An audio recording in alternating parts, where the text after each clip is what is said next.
Sengaja dia pergi berjalan kaki, karena kalau dia pergi menunggang unta, mereka sudah mengintai, dia pasti lari, dia akan pergi ke tempat yang jauh. Sengaja dia pergi berjalan kaki. Lalu kemudian dia pun sampai ke suatu tempat.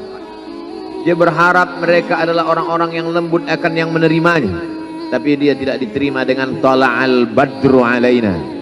Dia tidak diterima sebagai ahlan wasahlan. Ahlan, keluarga, kau datang kami sambut sebagai keluarga. Sahlan, mudah, kau datang urusanmu mudah. Ahlan wasahlan. Tapi dia tidak dianggap sebagai keluarga, dia tidak dianggap sebagai sahlan, dia dianggap sebagai musuh. Dia dilempar dengan batu, dia dilempar dengan kayu, dia dilempar dengan tulang onta. Apa yang dia lakukan? Dia bersembunyi di balik bukit. Dia angkat kedua tangannya. Ilaika ashku dha'fa quwwati, kepada engkau saja aku mengadukan kelemahanku, wa qillata hilati, ketidakberdayaanku, wa hawani bainan nas, aku hina di tengah mereka. Kalau dulu aku ada tempat bergantung, ada tempat bersandar, ada tempat mengadu, hari ini hanya engkau saja ya. Datanglah malaikat Jibril, malaikat penjaga segala bukit di atas dunia. Kau tunjuk mana bukit yang paling besar ya Muhammad, akan kutimpakan kepada mereka. Hati yang luka biasanya akan marah, akan kecewa, tapi itu tidak terjadi pada Nabi Muhammad sallallahu alaihi wasallam. Semua orang senang melihatnya karena dia bersih, karena dia rupawan, karena dia sopan dan santun, karena ayahnya meninggal dan ibunya juga sudah lama meninggalkan. Orang kasihan melihatnya. Maka karena kesenangan hati mereka, mereka sendiri yang memberikan gelar untuknya yang belum pernah mereka berikan kepada orang sebelum dia. Gelar itu bernama Al-Amin, orang yang layak menerima amanah. Amin diambil dari 3 huruf, alif, mim, nun. Dari kata alif, mim, nun muncullah kata amanah. Orang yang mampu menerima amanah disebut Al-Amin. Kita mengatakannya jujur. Lawan daripada amanah adalah khianah, al-khain, pengkhianat. Dia tidak berkhianat. Dia adalah seorang yang mampu mengemban amanah dan terpercaya, maka semua orang percaya kepada dia. Dari alif, mim, nun juga akar yang sama dengan iman, akar kata yang sama dengan iman, maka iman berarti percaya. Dia adalah orang yang dipercaya karena memang dia mampu mengemban amanah. Kapan kebencian itu datang? Kebencian itu datang ketika dia naik ke atas bukit Sofa dan dia berkata kepada semua penduduk Makkah, seandainya aku katakan di balik bukit Jabal Abi Quwais yang besar, gagah, perkasa, tinggi, menjulang ini ada pasukan musuh yang akan menyerang kita, apakah kalian percaya? Semua mereka berkata, shadaqnaka, kami percaya karena memang kami menggelar engkau orang yang dapat dipercaya. Seandainya aku katakan bahwa ada pasukan musuh yang akan meluluh lantak, akan menghantam, membunuh kita, apakah kalian percaya? Mereka menjawab, shadaqna, kami percaya.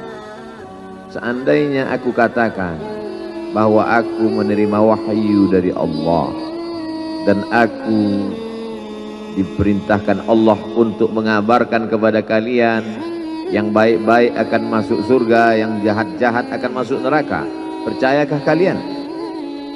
Disitulah perlawanan datang, bukan dari orang lain, bukan dari musuh, bukan dari lawan. Perlawanan itu datang dari saudara kandung, dari ayah kandung yang masih ada hubungan darah. Tabban laka ya Muhammad alihadza jama'tana, celakalah engkau Muhammad, apakah hanya untuk ini saja kau kumpulkan kami hari ini? Allah membelanya. langsung Allah membelanya.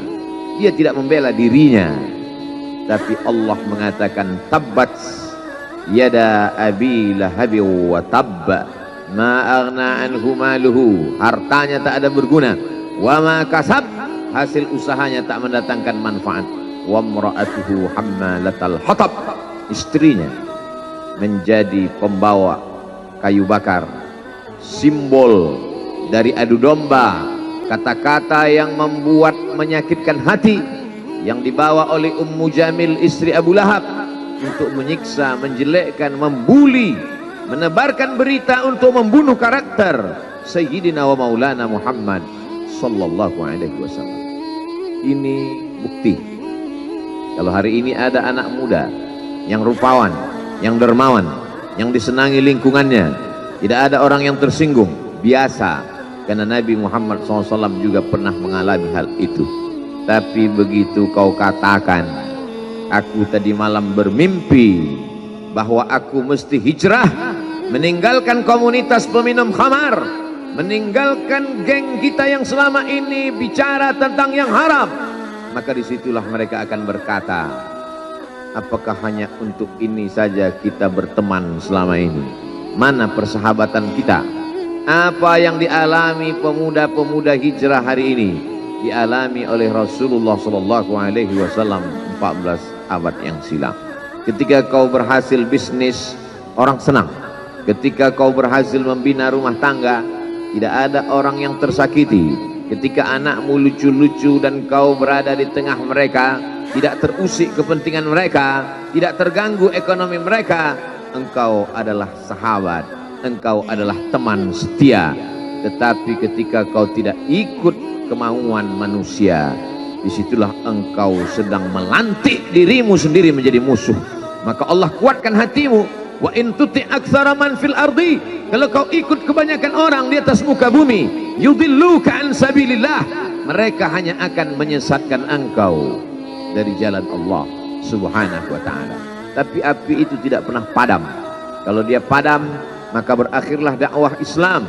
Dia terus bergelora, dia terus menyala, dia terus membakar kemunafikan, membakar kemusyrikan, sampai akhirnya embargo pun tiba. Jangan ada yang mau bergabung dengan kelompok Muhammad sallallahu alaihi wasallam. Jangan ada yang mau berkirim makanan, jangan ada yang mau berdagang, jangan ada yang mau menjalin transaksi. Mereka ingin membunuh secara perlahan-lahan. Jangan beli produknya, jangan duduk bersamanya, jangan berteman dengan dia. Kenapa kamu mau berfoto dengan dia? Kenapa kamu mau bergambar dengan dia? Kenapa kamu masih mau mendengar ceramah dia? Adakah orang yang mengalami hal itu hari ini? Adakah ketakutan-ketakutan dari hamba Allah yang mengatakan Allahu Akbar, Allah Maha Besar, tapi takut ditinggalkan kawan, cemas ditinggalkan sahabat? Maka itu pernah terjadi pada kelompok Sayyidina wa Maulana Muhammad sallallahu alaihi wasallam. Kalau pembunuhan karakter tidak berhasil, maka ada yang lebih dahsyat daripada itu. Mereka tawarkan dunia beserta isinya. Wallahi, demi Allah wahai paman, demi Allah wahai Abu Talib, law wada'u syamsa fi yamini wal qamara fi yasari, andai mereka letakkan matahari di tangan kananku, bulan di tangan kiriku, ala an atruka hadzal amr, supaya aku tinggalkan dakwah ini, aku tidak akan meninggalkannya. Bujuk rayu mulai tiba.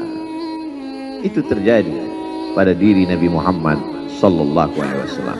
Kalau kau tidak mempan dimusuhi, kalau kau tidak mempan dirangkul, kau akan dipukul. Kalau kau tidak mempan dipukul, kau akan dirangkul. Berbagai macam cara, dari mulai yang paling keras sampai yang paling lembut, dari mulai yang paling lembut sampai yang paling keras, sampai akhirnya tempat bergantung itu hilang, lenyap, musnah. Ada dua tempat bergantung, saudara kandung ayah Abu Talib. Mereka tidak mengusiknya karena dia keponakan Abu Talib. Abu Talib anak Abdul Muttalib, Abdul Muttalib anak Hashim, Hashim anak Abdi Manaf, Abdi Manaf anak Qusay, Husailah pendiri Darun Nadwah, mereka keturunan darah mulia dari Adnan. Adnan menerima tetesan darah dari Ismail. Ismail anak kandung Ibrahim alaihissalam. Jangan ganggu dia, karena dia keponakan Abu Talib. Masih ada backing, tapi Allah ingin agar hati itu tidak bergantung kepada manusia. Dia buat Abu Talib meninggal dunia, masih ada lagi tempat bergantung. Dia yang dulu ketika kedinginan datang, dia yang menyelimuti. Yang dulu ketika ketakutan datang, dia yang menenangkan. Dia datang menemui Waraqah ibnu Naufal. Waraqah berkata, Namus, malaikat yang pernah datang kepada Ibrahim, yang pernah datang kepada Musa, yang pernah datang kepada Isa, sekarang dia datang kepada suamimu. Katakanlah, jangan takut, jangan cemas. Kalau nanti sampai masanya dia akan diusir dari kampung halamannya, aku orang pertama yang akan membelanya. Karena begitu yang kutemukan dalam kitab-kitab suci yang kubaca. Kata Waraqah bin Naufal. Hari itu juga tempat bergantung itu patah. Khadijah menghadap Allah subhanahu wa ta'ala. Tak lagi ada makhluk tempat bergantung. Tak ada lagi ranting tempat berhinggap. Tak ada lagi batang kayu tempat berpegang. Allah ingin agar engkau berserah hanya kepada Dia saja. Tidak ada makhluk. Bersandar kepada makhluk akan kecewa. Bersandar pada kayu yang rindang akan tumbang. Bersandar kepada benda akan binasa. Bersandar kepada sahabat akan berubah menjadi musuh. Bersandarlah kepada Dia, Hayyun Maha Hidup, la yamut, Dia tak pernah mati. Bersandarlah kepada Dia, Al-Aziz yang Maha Perkasa, Al-Jabbar yang Maha Berkuasa. Itu yang diinginkan Allah dari sosok Sayyidina wa Maulana Muhammad sallallahu alaihi wasallam. Dia pergi, sengaja dia pergi berjalan kaki, karena kalau dia pergi menunggang unta, mereka sudah mengintai. Dia pasti lari, dia akan pergi ke tempat yang jauh. Sengaja dia pergi berjalan kaki. Lalu kemudian dia pun sampai ke suatu tempat. Dia berharap mereka adalah orang-orang yang lembut akan yang menerimanya. Tapi dia tidak diterima dengan tala'al badru alaina. Dia tidak diterima sebagai ahlan wasahlan. Ahlan, keluarga, kau datang kami sambut sebagai keluarga. Sahlan, mudah, kau datang urusanmu mudah. Ahlan wasahlan. Tapi dia tidak dianggap sebagai keluarga. Dia tidak dianggap sebagai sahlan. Dia dianggap sebagai musuh. Dia dilempar dengan batu, dia dilempar dengan kayu, dia dilempar dengan tulang onta. Apa yang dia lakukan? Dia bersembunyi di balik bukit. Dia angkat kedua tangannya. Ilaika ashku dha'fa quwwati. Kepada engkau saja aku mengadukan kelemahanku. Wa qillata hilati, ketidakberdayaanku. Wa hawani bainan nas, aku hina di tengah mereka. Kalau dulu aku ada tempat bergantung, ada tempat bersandar, ada tempat mengadu, hari ini hanya engkau saja ya. Datanglah malakul jihad, malaikat penjaga segala bukit di atas dunia. Kau tunjuk mana bukit yang paling besar ya Muhammad, akan kutimpakan kepada mereka. Hati yang luka biasanya akan marah, akan kecewa, tapi itu tidak terjadi pada Nabi Muhammad sallallahu alaihi wasallam. Apa yang dia katakan?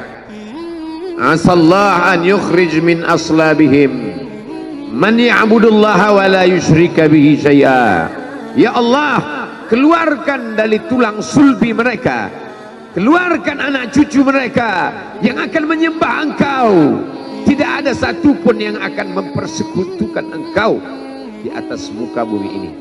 Doanya dikabulkan, hatinya susah, pikirannya kacau, tapi lidahnya tidak berkata-kata kasar. Dia doakan agar anak cucu mereka menyembah Allah. 100% penduduk Taif hari ini bersyahadat asyhadu an la ilaha illallah wa asyhadu anna Muhammadan Rasulullah. Doa orang yang teraniaya, doa orang yang terzolimi. Dia berhenti di sebuah kebun. Ada seorang yang bukan terpandang membawakan beberapa ranting anggur sebagai pelipur lara, penghilang haus, pelepas daganya. Ketika anggur itu akan masuk ke mulutnya, dia berkata Bismillahirrahmanirrahim, atas nama Allah. Maka hamba sahaya miskin, susah, melarat, perantau yang tak punya apa-apa itu heran. Apa yang kau ucapkan? Bismillah. Kau sebut nama Allah ya. Tidak ada satupun orang di kampung ini kalau makan menyebut nama Allah. Siapa engkau? Aku Nabi yang diutus Allah Subhanahu wa ta'ala. Berarti engkau sama dengan orang yang dulu pernah berada di kampungku. Engkau dari mana? Aku dari Ninawi. Ninawi ya. Di sana ada saudaraku, kata Nabi Muhammad SAW. Di sana ada saudaraku namanya Yunus bin Matta. Yunus bin Matta adalah saudaraku. Sama-sama hamba yang diutus Allah Subhanahu wa ta'ala. Dia juga diingkari oleh kaumnya. Dia masuk ke dalam lautan, ditelan seekor ikan dalam 3 kegelapan. Gelapnya tengah malam, gelapnya lautan, gelapnya perut ikan. Dia berserah kepada Allah. La ilaha illa anta subhanaka inni kuntu minal zalimin. Begitu cara Allah mengingatkan Nabi Muhammad SAW. Apa yang kau rasakan hari ini belum ada apa-apanya dengan apa yang pernah dirasakan oleh Yunus bin Matta. Mendengar itu langsung saja Addas bersimpuh sujud mencium lutut Nabi Muhammad SAW. Dia tidak mulia, dia hamba sahaya, dia miskin, dia perantau, tapi dia sempat mencium tangan Nabi Muhammad SAW. Dia sempat menghilangkan dahaga dari leher Nabi Muhammad SAW. Pertemuan yang berkesan. Biarlah pertemuan itu sekali, tapi sampai ke lubuk hati. Untuk apa pertemuan yang berulang kali tapi hanya sampai di tepi bibir, hanya basa-basi? Nabi SAW kembali, dia pulang. Di tengah perjalanan dia mendengar, qul, katakan, uhiya ilayya annahu istama'a nafarun minal jin. Ada sekelompok jin. Jin itu berkata, inna sami'na qur'anan ajaba. Kami mendengarkan bacaan Al-Quran ajaba, menakjubkan, ajib. Biarlah manusia menolakmu, biarlah manusia yang aku dan sombong itu tidak menerimamu, tapi ada satu makhluk yang mau menerimamu. Inna, kami dari kalangan jin, sami'na, mendengar Qur'anan ajaba, bacaan Al-Quran yang mengagumkan, yahdi ila rusdi, yang membuat kami lurus berpikir benar. Betapa jin yang dikatakan makhluk jahat, tapi ketika dia mendengarkan bacaan Al-Quran tersentuh hatinya dan dia bersyahadat, anna minnal muslimun, kami ada yang muslim, wa minnal qasitun, kami ada yang kafir. Yang muslim taharrau rasyada, selalu mencari jalan kebenaran. Yang kafir kanu li jahannama hataba, mereka hanya akan menjadi santapan neraka jahanam. Dia kembali ke kota suci Makkah Al-Mukarramah seperti biasa, sampai akhirnya datanglah malaikat Jibril membelah dadanya, mensucikan hatinya sampai layak. Lalu kemudian dia pun dibawa. Subhanalladzi asra bi'abdihi lailan, maha suci Allah yang memperjalankan hambanya pada suatu malam, minal masjidil haram ilal masjidil aqsa, dari masjidil haram ke Masjidil Aqsa, alladzi barakna haulah, kami berkahi sekelilingnya. Untuk apa? Linuriyahu min ayatina, kami ingin memperlihatkan kepadanya tanda-tanda kebesaran kami. Selama ini dia hanya didengar, azab kubur didengar, neraka jahanam didengar, malaikat didengar. Hari ini kami ingin memperlihatkan tanda-tanda itu kepada hamba kami. Jangan bersedih ketika kau didustakan, jangan bersedih ketika kau dibunuh karaktermu, jangan berduka cita ketika tidak ada manusia yang menerimamu, karena sesungguhnya itu hanyalah cara Allah menguatkan hatimu, karena dia ingin mengangkat derajatmu, menempatkan di tempat yang terpuji, memperlihatkanmu sesuatu yang tidak pernah dia perlihatkan kepada manusia yang lain.